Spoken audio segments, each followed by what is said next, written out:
نوجوان طبقے سے گزارش آئی ہے کہ رزق کے تعلق سے کچھ عرض کیا جائے.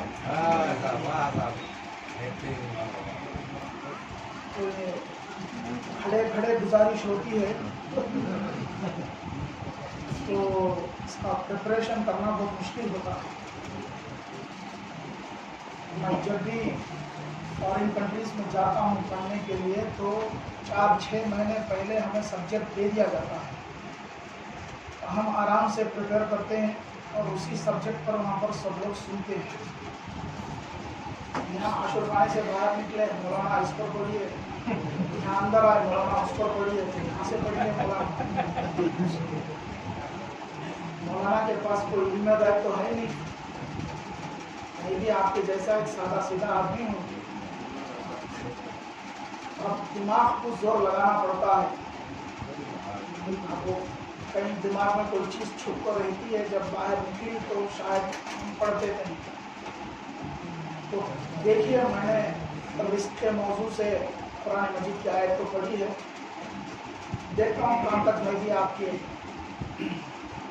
ضرورت کو میں پورا کر سکتا ہوں. ویسے رزق کا موضوع جو ہے آج کے دن ساری دنیا میں ایک اہمیت کا حامل ہے. دنیا کے ہر ملک میں ہر جگہ پر لفظ رزق جو ہے ایک سینسیٹیو ایشو بنا ہوا ہے, خصوصی طور پر انڈیا میں. جب سے ڈی مانیٹائزیشن ہوا, جی ایس ٹی آیا, اس کے بعد یہ لاک ڈاؤن ہوا, یہ ہنگامہ لوٹ مار, ایسی حالت میں اب تک کا جو کل شام کی جو نیوز میں سنا اس وقت تک کی جو ریکارڈ ہے تقریباً 20 سے 25 کروڑ لوگ بے روزگار انڈیا میں ہو چکے ہیں.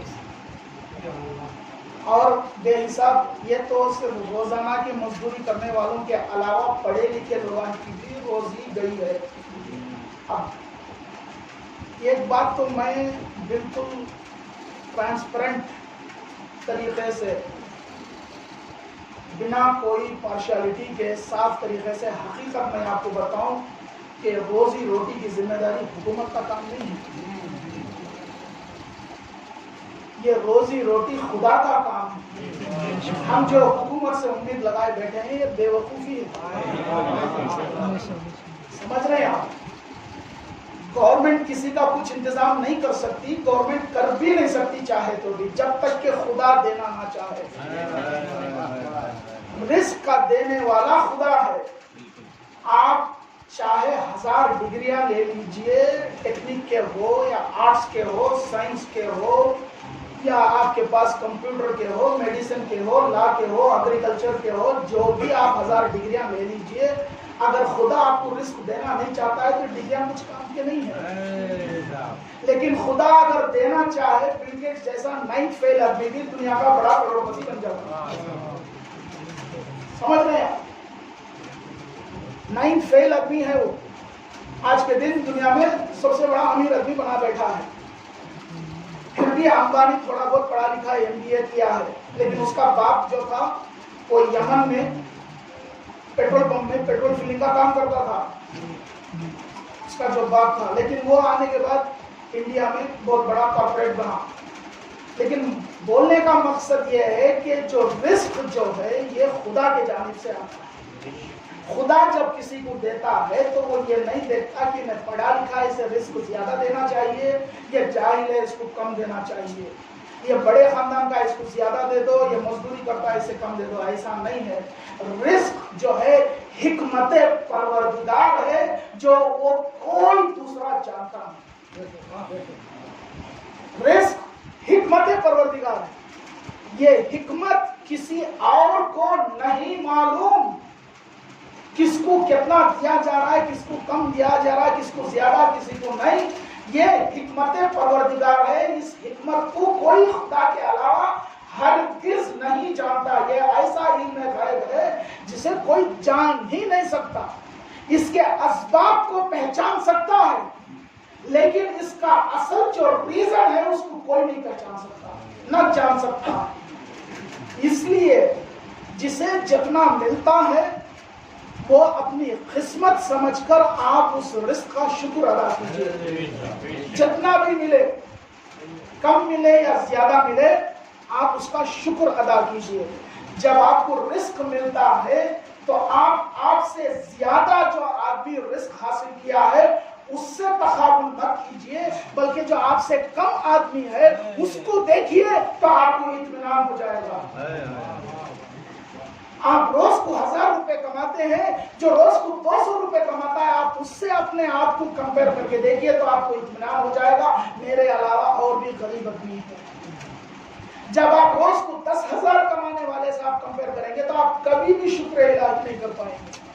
ہمیشہ شکایت ہی شکایت، شکایت ہی شکایت رہے گی. یہ دنیا میں ایک موضوع ہے رزق، اور یہ چیز جو ہے خدا کی جانب سے یہ عطا ہے اور یہ قسمت پر ڈیپینڈ کرتا ہے. کچھ چیزیں ہیں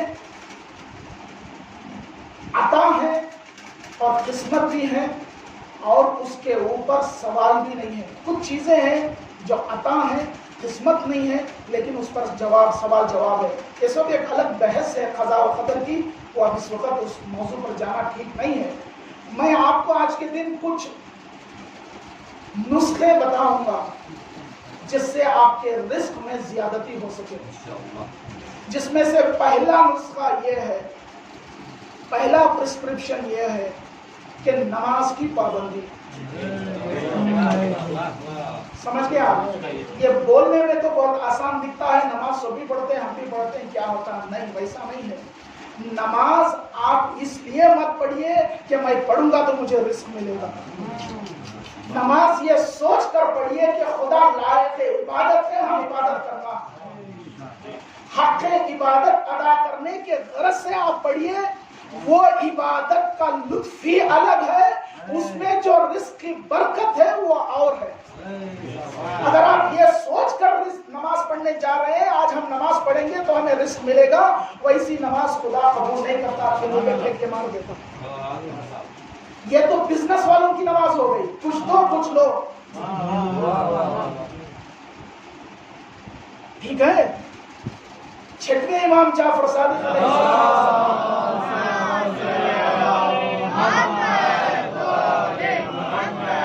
آخری وقت میں امام کی وفات کے لیے چند لمحے رہ گئے تھے. اس وقت فوراً امام نے کہا کہ میرے گھر کے سارے رشتہ داروں کو، جو بھی عورتیں مرد ہیں، سب کو جمع کیا جائے. حکم امام کا سب جمع ہوئے. امام آخری وقت میں جو وصیت کا جو جملہ تھا امام کا وہ یہ تھا کہ لا تنالوا شفاعتنا من استخف بالصلاۃ. لا تنالوا شفاعتنا من استخف بالصلاۃ. نماز پڑھنا نہیں، امام نماز پڑھنے والے کو نمازی کو نہیں بول رہے ہیں. امام کہہ رہے ہیں کہ ہماری شفاعت، یعنی ہم محمد و آل محمد کی شفاعت اس انسان کو نہیں مل سکتی جو نماز تو پڑھتا ہے لیکن نماز کو ہلکی سمجھ کر پڑھتا ہے، نماز کو اہمیت نہیں دیتا، گریڈ نہیں دیتا، امپورٹنس نہیں دیتا. پڑھتا تو ہے، بس کیا ہے، پڑھنا ہے بس پڑھ رہے ہیں. یہ سوچ کر جو نماز پڑھتا ہے وہ نماز پڑھنے والے کو ہماری شفاعت نصیب نہیں ہوگی. نماز کو یہ سمجھ کے پڑھو یہ حکم پروردگار ہے، ہمارے اوپر واجب ہے، اور خدا حق عبادت خدا کی ہمیں ادا کرنا ہے کیونکہ خدا لائق عبادت ہے، لائق سجدہ. یہ سوچ کر ہم نماز پڑھیں، پہلی چیز. دوسرا نسخہ رزق کا یہ ہے کہ استغفار کرنا. استغفار کرنے سے روزی روٹی میں برکت ملتی ہے اور ترقی ہوتی ہے. ترقی سے زیادہ برکت بہت اہمیت رکھتی ہے. آج کے دن لوگ کروڑوں میں بھی کماتے ہیں لیکن برکت نہیں ہے. پیسہ کدھر سے آتا کدھر جاتا کسی کو معلوم ہی نہیں ہوتا. ہر کسی کے پاس بے برکتی کی شکایت ہے. کیوں؟ کیونکہ ہم استغفار نہیں کرتے. استغفار کس چیز کا؟ ہم گناہ کرتے ہیں، جانے انجانے میں گناہ انسان سے ہوتا ہے. ہم گنہگار ہی انسان ہیں، گناہ ہوگا ہی. اس لیے تم گناہ کو اپنے آپ پر کنٹرول نہیں رکھ سکتے، گناہ سرزد ہو جاتا ہے. تو استغفار کیا کرو تاکہ وہ گناہ بخش دیے جائیں، کیونکہ اگر نہیں بخشے گئے یہ گناہ تمہارے رزق کی کشادگی میں آڑے آ سکتے ہیں۔ ٹھیک، استغفار کرنا، جیسے دعائے کمیل میں مولا فرماتے ہیں اللہم اغفر لی الذنوب التی تحتک القسم۔ یہ جملے ایسے ہی نہیں ہیں، اس ایک ایک جملے پر بھی ایک ایک مجلس پڑھی جا سکتی ہے۔ خدایا میرے ان گناہوں کو بخش دے جو میری چھپی ہوئی عزت کو باہر ڈال دے۔ کتنا گنہگار ہے انسان، پردے کے اندر، دیوار کے اندر، گھر کے اندر دروازہ بند کر کے کتنے لوگ کتنے گناہ کرتے ہیں، لوگوں کو معلوم نہیں ہے، لوگ اس کو عزت دیتے ہیں، لیکن امام کہتے ہیں کہ خدایا میرے ان گناہوں کو معاف کر دے، اگر وہ باہر پڑ جائے تو میری بے عزتی ہو جائے۔ اللہم اغفر لی الذنوب التی تحتک الاسم وتغیر النعم، ان گناہوں کو میرے بخش دے جو نعمتوں کو بدل کے رکھ دیتے ہیں۔ نعمتیں نازل تو ہوتی ہیں خدا کی طرف سے ہمارے اوپر، لیکن ہماری گناہ اتنے ہوتے ہیں کہ وہ نعمتیں ہمارے پاس پہنچتے پہنچتے نعمت کے بجائے وہ زحمت میں بدل جاتی ہیں۔ اللہم اغفر لی الذنوب التی تنزل النقم، میرے ان گناہوں کو خدایا معاف کر دے جو آسمان سے بیماریاں لے کر نازل ہوتی ہیں۔ یہ سب کیا خدا جان بوجھ کر ہمارے پر اتارتا ہے؟ نہیں، ہمارے گناہ اس سبب بنتے ہیں یہ چیزیں آنے۔ استغفار، خدا کے بارگاہ میں ہاتھ اٹھائے، خدایا معاف کر دے، توبہ کرتا ہوں، چہرے پہ 2 تھپڑ مار لیے، ہو گیا، توبہ ہو گیا، استغفار ہو گیا، اسے توبہ استغفار نہیں کہتے۔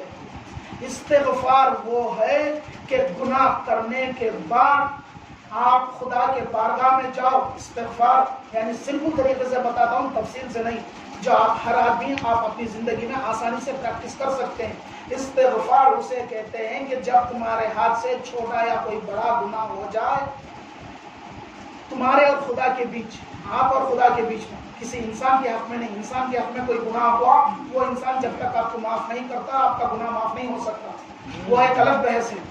آپ کے اور خدا کے بیچ میں کوئی گناہ سرزد ہوتا ہے، تب آپ کیا کرو؟ غسل کرو، غسل کرنے کے بعد سفید رنگ کے کپڑے پہنو، کپڑوں کو عطر لگاؤ، خدا کے بارگاہ میں حاضر ہو، 2 رکعت نماز استغفار پڑھو، پڑھنے کے بعد خدا کے بارگاہ میں گڑ گڑا کر دعا کرو، اور جو گناہ آپ نے کیا ہے اس گناہ کا تذکرہ کرو، اور تذکرہ کرنے کے بعد اس گناہ کی بخشش کے لیے دعا کرو۔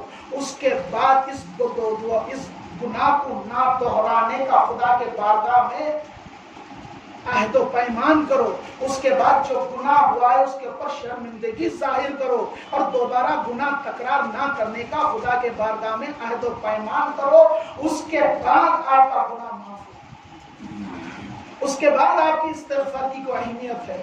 صرف کھڑے کھڑے ہمارے سے گناہ ہو گیا بول کر جا کر خدا کے بارگاہ میں ہاتھ اٹھا کر 2-4 جملے ادا کرنے سے نہیں ہوتا۔ یہ سب کام پورے خلوص کے ساتھ، نیت کی پاکیزگی کے ساتھ ہونا چاہیے۔ اور تیسرا نسخہ روزی روٹی کا یہ ہے کہ صدقہ دینا۔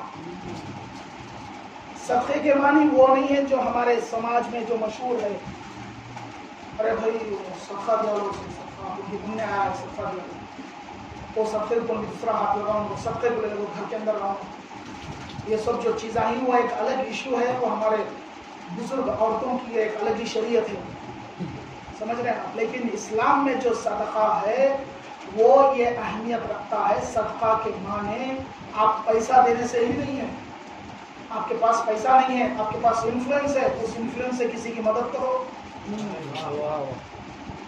ٹھیک، آپ کے پاس انفلوئنس بھی نہیں ہے، پیسہ بھی نہیں ہے، آپ کے پاس تجربہ ہے، وہ تجربہ کسی کے ساتھ شیئر کرو، وہ بھی صدقہ ہے۔ تجربہ بھی نہیں ہے، کچھ بھی نہیں ہے، آپ کے پاس ہاتھ پیر گھٹ ہیں، طاقتور ہیں، کسی کی مدد کرو، وہ بھی ایک صدقہ ہے۔ پیسہ نکال کر جیب سے چلر دینے کا نام ہی صدقہ نہیں ہے، یا مرغی اتارنا یا بکرا اتارنا ہی صدقہ نہیں ہے، بلکہ صدقہ ہر وہ کام جو آپ دوسرے کو مدد کر سکتے ہیں اسے صدقہ کہتے ہیں۔ چاہے آپ کو کسی کی شکل میں کرو، ایک واجب صدقہ وہ ایک الگ چیز ہے، جو ساتھ آپ پر حرام ہے وہ نہیں کھانا ہے، وہ ایک الگ موضوع ہے۔ صدقہ ایک کامن چیز ہے۔ یہی چیز امام علی علیہ السلام نے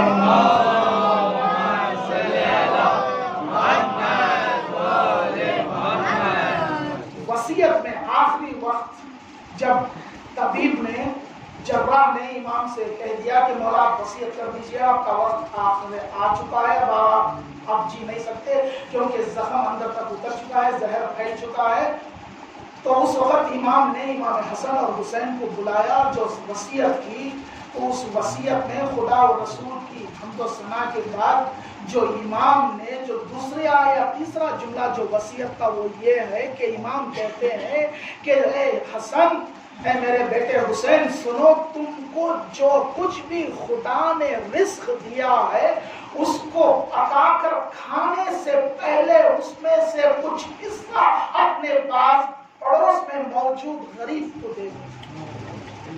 خود کھانے سے پہلے کسی غریب کو تم پہلے اس کو دے دو، صدقے کی نیت سے نہیں، رزق کی برکت کے لیے۔ جو رزق آپ کو ملا ہے اس کو آپ پہلے راہ خدا میں کچھ خرچ کرو، بعد میں آپ لے کر گھر کو آؤ اور وہ رزق کی برکت ہی الگ ہوگی۔ ہم سمجھتے ہیں کہ ہم کو خدا دیا ہی کتنا ہے، ہمارے خرچے تو ہزاروں میں، ہماری کمائی سووں میں ہے، ہم کہاں سے پوری کریں گے، ہم کس کو کیا دیں گے؟ نہیں، 10,000 درہم کما کر 5 درہم خرچہ کرنا کوئی کمال کی بات نہیں ہے۔ 10 درہم کما کر 5 درہم خرچہ کرنا ہی کمال راہ خدا میں۔ وہ آدمی جو 10,000 کما کر بھی جو سکون حاصل نہیں کر سکتا، جو 10 درہم کما کر 5 درہم راہ خدا میں خرچ کرنے کے بعد باقی کے 5 درہم میں جو خدا برکت اور سکون دیتا ہے وہ ہزاروں درہم میں نہیں ملتی۔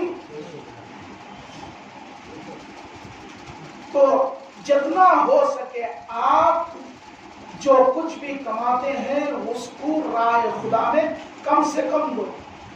یہاں پر تو کوئی پریشانی نہیں ہے کیونکہ یہاں آپ کی کمائی کے اوپر گورنمنٹ نگاہ جمائے ہوئے بیٹھی نہیں ہے، کیونکہ انڈیا کا سافٹ ویئر ابھی اتنا ڈیولپ نہیں ہوا ہے۔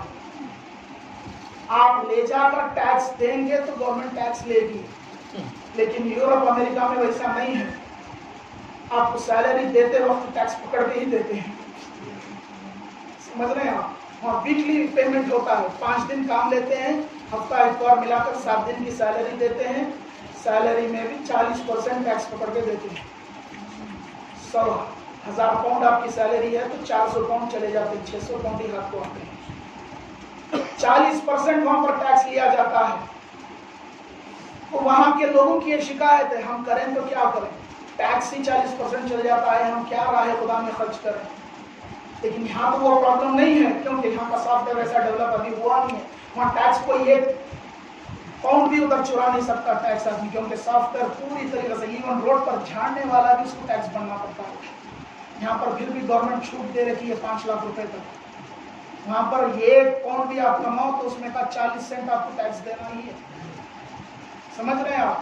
تو آپ جو کچھ بھی یہاں خدا دے رہا ہے شکر ادا کیجئے اور اس کو راہ خدا میں مختصر آپ کی حیثیت کے مطابق خرچ کیجئے، اس کے بعد اہل و عیال پر خرچ کیجئے اور اس کی برکت آپ اندازہ لگائیں گے، اس کے بعد آپ مجھے بولیں ضرور اس میں خدا برکت دے گا۔ سمجھ رہے ہیں آپ؟ تو یہ ہو گیا تیسرا نسخہ۔ چوتھا نسخہ یہ ہے کہ گناہوں سے بچیے۔ رزق کی کشادگی کے لیے گناہ بہت آڑے آتے ہیں، رزق کی کمی گناہوں کی وجہ سے بہت زیادہ بہت جلدی اثر انداز کرتی ہے۔ صلوات علی محمد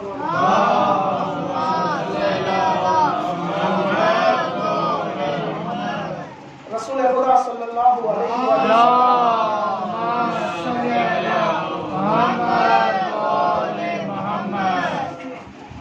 ارشاد فرماتے ہیں کہ اجتناب السیئات افضل من اکتساب الحسنات۔